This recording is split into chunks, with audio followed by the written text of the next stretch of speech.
Buenos días, estamos ante el escritor Efer Soto Común. Él es autor de dos libros de relatos, el primero Retorno a la Semilla y el segundo un libro que presentamos hace un tiempo en París, La Maldición de Odo, y que ya va por su segunda edición. Felicitaciones, Efer, ¿cómo estás? ¿Qué tal? Gracias, Lenin, por tus palabras. Efectivamente es la segunda edición, teníamos la primera que se ha agotado gracias al trabajo de muchos promotores, entre ellos tú, te lo agradezco. Y el primer libro de relatos, son relatos bastante juveniles, que ha tenido también una aceptación entre el público juvenil, sobre todo por el tipo de historias que cuenta y el lenguaje que es bastante fluido y bastante sencillo. Tú, charlando unos minutos antes de comenzar, tú eres muy joven, tú tienes solo 24 años y tú ya has hecho dos libros, del cuales el segundo ya se va por un tiraje de unas 1000 ejemplares, por lo menos la segunda edición. El primero también fue de 1000 ejemplares. Entonces, eres un escritor prolífico. ¿Crees? Hace unos días, conversando con Osvaldo Reynoso, él decía que a veces nos apresuramos en publicar. ¿Crees que todo lo que tú publicas es necesario ser publicado, o crees que un escritor debe tomarse un tiempo para sus publicaciones y para luego ver cómo maduran las ideas de los futuros textos? En mi caso suelo escribir, si no es todos los días, trato de que si un día no escribo, trato de ponerme al día siguiente, ¿no? Y en cuestión de que si he publicado todo lo que he escrito, eso no es cierto, porque de hecho yo he escrito muchas historias más, he escrito unas cuantas novelas que no me convencen del todo y no las he publicado porque creo que el lector se merece que le den lo mejor, ¿no?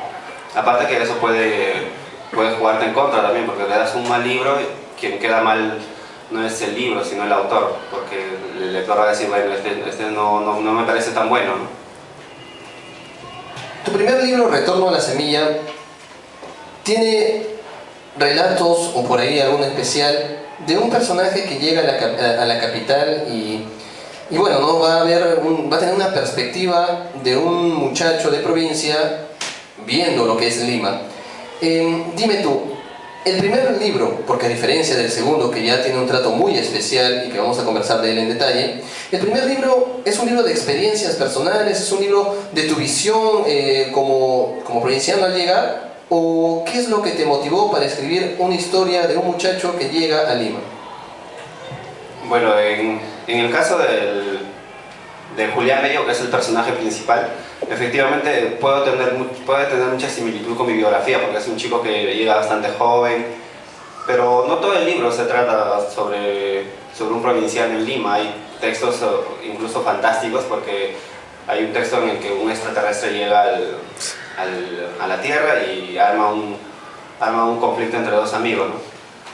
Pero sí, contestando a la pregunta, es un libro bastante personal, donde he contado experiencias como la muerte de mi padre a causa del cáncer a los huesos, y temas incluso bastante íntimos, como la primera novia, la primera experiencia sexual y todo ese asunto. Nosotros sabemos que la literatura siempre se presta para también decir muchas experiencias y ficcionalizarlas, o decir que quisimos que la realidad sea así, no tal cual fue. Yo siempre que converso contigo, o cada vez que nos encontramos en algunos eventos, yo veo de que siempre hay un texto por ahí que sale que me llama la atención. Ese texto de un ser amorfo que toma las figuras de diversas mujeres y que algunos muchachos lo utilizan para ciertas experiencias primerizas y sexuales. Es que estás cambiando tal vez de estilo en algunos momentos y preparándote para hacer un texto que solamente hable de la fantasía, o en algunos momentos de la ciencia ficción, o estás experimentando todavía como un autor joven. No creo que, en lo personal no me gustan las historias netamente de ficción. Por ejemplo, hace poco he leído un libro que habla de todo sobre de aquí a 1000 años, una tierra apocalíptica. No me gusta ese tipo no me gusta escribir ni leerlo personalmente, pero por ejemplo en el texto del extraterrestre amorfo es algo que se mezcla la realidad, lo cotidiano, con algo completamente fantástico, ¿no? Como que es la llegada de un extraterrestre a la Tierra, a la casa de este chico Jorge Pinto, si no me equivoco. Tu libro tiene 3 historias largas y una una introducción, ¿no? En donde surge por ahí Apolo, quien condena, entre comillas, a ser escritor a este personaje, que seguramente va a ser el alter ego de quien hace el libro, ¿no? ¿Ser escritor es una condena, Efer? En un momento lo he sentido así, porque yo desde pequeño no tenía pensado escribir. Por ejemplo, si me preguntaban a los 7 o 8 años qué quería yo ser, era ser astronauta. Pero ser astronauta estando en Huancavelica era algo poco posible, ¿no? Que alguien de ahí se vuelva astronauta, a lo mucho que se vuelva convertir, no sé, un bombero o algo, ¿no? Pero, y a los 13, 14 años, de verdad como que se me ocurrió buscar, ¿no? Como todos, buscar para qué seré bueno, qué me puedo desempeñar el resto de mi vida, ¿no? Busqué, entonces me llevaron de esos señores que te hacen el test el test vocacional y me dijeron que yo era bueno para el arte. Y cuando llegué y se lo conté a mis hermanos, les dije, oye, yo soy bueno, resulta que yo soy bueno para el arte. ¿Pero qué arte? No sé, arte me dijeron y punto. Pero ahí me dijeron, pero el arte como que no da dinero, ¿no? No da dinero, no sé, además no eres un chico eres un chico de Huancavelica, de una condición pues baja y veo poco probable que te puedas desempeñar en el arte, a lo mucho pintarás de repente casas, paredes, ¿no? Y de ahí lo dejé, entonces traté de desempeñarme, traté de buscar algún otro oficio, o sea, a qué me puedo dedicar, porque el arte sinceramente a mí no me gusta. No me gustaba, mejor dicho, a los 13, 14 años cuando estaba buscando mi razón de vida en cuestión laboral, ¿no? Entonces empecé a renegar de eso, ¿no? Y hasta ese momento no había llegado todavía a la literatura. Y entonces tuve un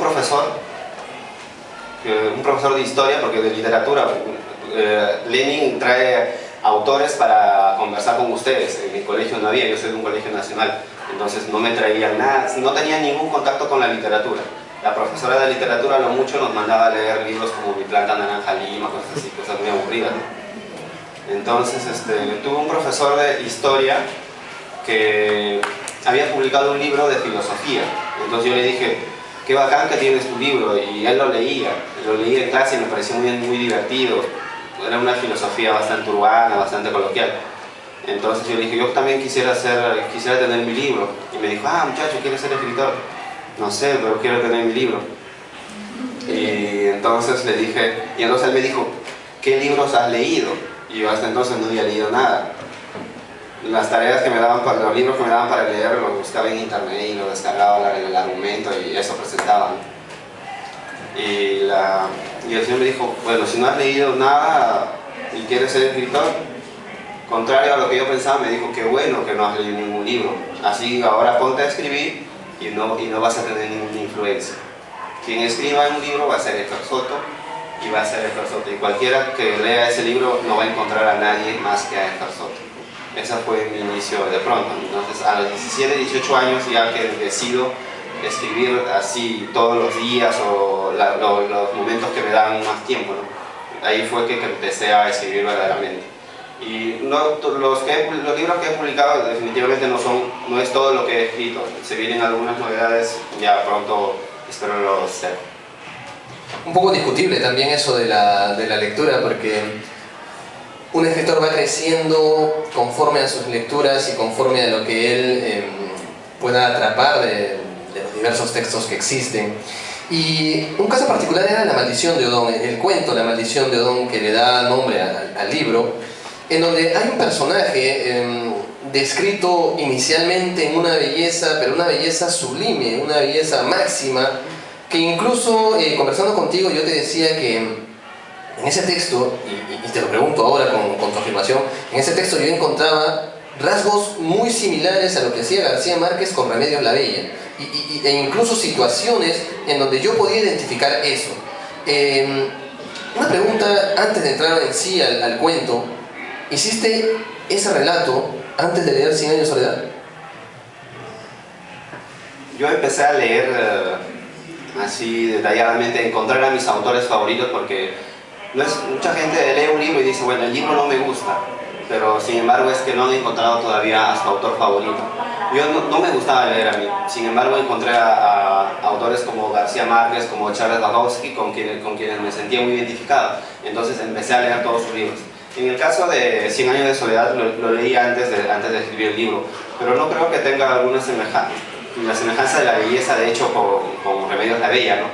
Pero yo he leído tu comentario sobre mi libro y incluso te refieres a eso de la ascensión como algo parecido al de Odón, ¿no? Odón y Remedios habían ascendido al cielo.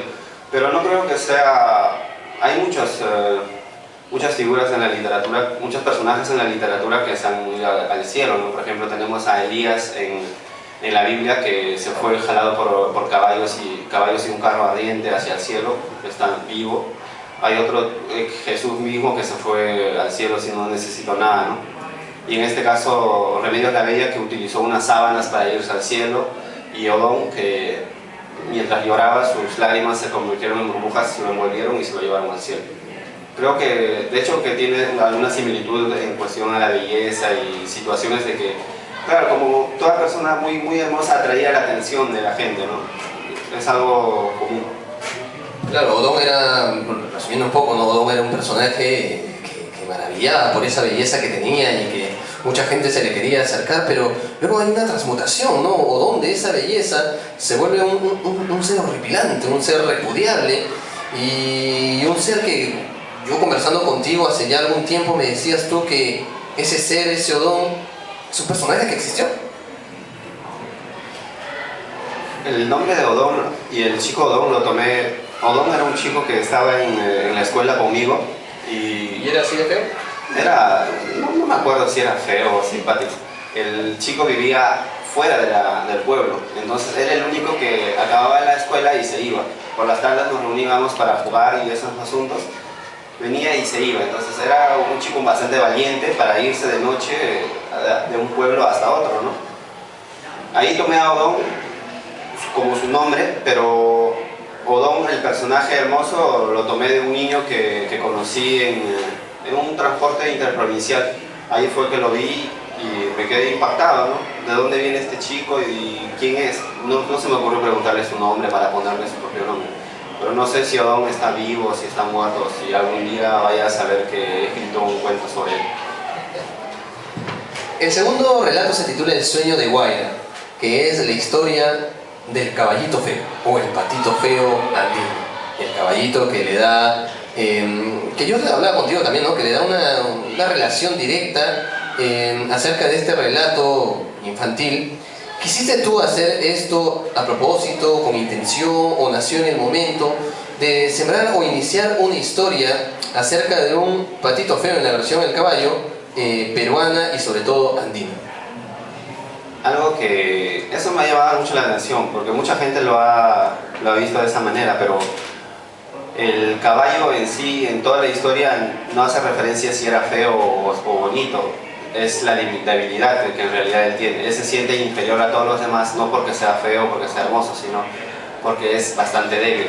Él nace en una manada de caballos de carga y pues resulta que no es un caballo de carga, pero toda su vida trata de alcanzar ese ideal que él tiene, ¿no? De los caballos de carga, tener mucha fuerza, de poder cargar sacos y sacos de productos de los Andes. Entonces, de hecho que mucha gente puede pensar, se ha inspirado en el patito feo, pero yo en ningún momento traté de que Guaira, que es el caballo, sea bonito, simpático. Todo el cuento transcurre de que él se siente bastante débil para la tarea doméstica que hacen sus otros compañeros, que se burlan de él y todo. Claro, ¿no? Pero finalmente es el lector quien obviamente interpreta, decide, y a veces el autor se aleja mucho de lo que escribe, ¿no? Es lo más, sería lo más erróneo preguntar al autor por qué, ¿no? Pero, y para terminar, el último texto, Romance y Condena, trata el problema del incesto. El problema en donde una hermana siente cierta atracción por este hermano, ¿no? Por la belleza y la musculatura y la fuerza de este hermano. Y al final hay un acto de casi incesto. La muchacha intenta seducir al muchacho, quien se resiste. Estos relatos del tema incestuoso son comunes en la vida cotidiana de la sierra, o simplemente fue un relato que te trajo alguna lectura o fue una invención personal del autor? Es una historia que en parte me la contaron y en parte me la contaron cortita y yo tuve que decir, bueno, hay que armarlo para que sea un cuento extenso y es en realidad la unión de varios cuentos. Es un poco complicado siempre para mí explicarlo esto porque para que Rosaura, la hermana que se enamora de su propio hermano, en sí ni se enamora, o si se enamora, ni yo mismo lo sé. Entonces, en este caso, no es tan común que familias se enamoren o que terminen juntos, ¿no? Hay casos bastante fuertes de incesto que tienen que ver incluso con hijos y sus madres, que trae supuestamente maldiciones al pueblo y entonces a estas dos personas la tienen que expulsar del pueblo. Entonces de eso se trata un poco. Pero en los tres cuentos, creo que en el primero, en Odón y en el Romance y Condena, el lector al final dice qué cosa ha sido, qué ha sido cierto y qué ha sido mentira, porque juego mucho con la versión de la gente que cree en la fantasía y con la gente que cree en lo que ha visto nada más. Mucha gente puede pensar que de verdad los hermanos han llegado a estar y que han muerto tal como lo he contado, o otros pueden creer la otra hipótesis, que los hermanos simplemente se fueron y no pasó nada de todo lo que he contado. Y finalmente, Efer, si alguna persona se interesa por estos libros, ¿dónde podríamos encontrarlo? ¿Dónde podríamos adquirirlo? Y también es algo pequeño, explicarnos qué es Apogeo, ¿no? Que es la firma de la editorial en esta segunda edición. Bueno, los libros, no sé, siempre que me preguntan dónde compro los libros, yo les digo, puedes comprarlo en Virrey, en la librería Ibero, en la Casa Verde, en la librería Arcabas, pero nadie conoce esas librerías, o alguno de ustedes conoce. ¿En Virrey tal vez? ¿En Virrey les suena?